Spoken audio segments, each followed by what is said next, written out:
Hello, my name is Ceevan, and today I will be presenting to you about propaganda during World War I. The First World War was the first war in which the mass media played a significant part in disseminating news from the fighting front to the home front. It was also the first war to target systematically produced government propaganda to the general public.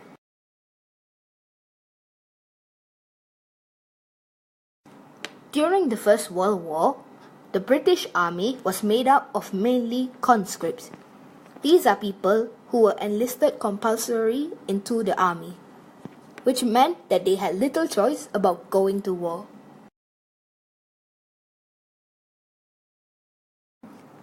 The British mainly relied on propaganda for recruitment and to justify the war.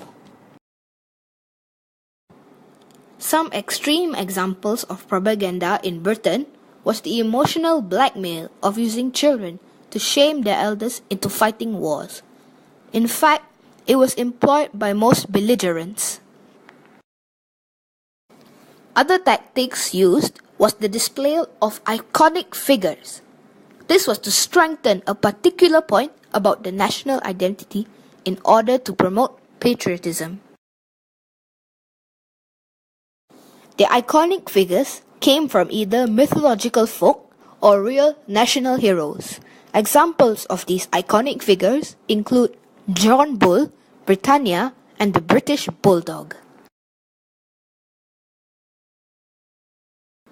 A Serbian forensic scientist who was commissioned by the Serbian Prime Minister used propaganda to create awareness and justify it. He made a list of all the violent and harmful acts in Serbia that were perpetrated by the Austro-Hungarians. There were acts such as looting and pillage, the use of weapons forbidden by the rules and conventions of war, the destruction of ancient libraries and cathedrals, and of homes and villages, as well as rape, mutilation, and torture. In the reports, there were also eyewitness accounts from the victims that made the reports more convincing and believable to the public. The Manifesto of '93, signed by leading German scientists, scholars, and artists, including 14 Nobel Prize winners, refuted the charges of war guilt and proved that German soldiers have acted within the international law.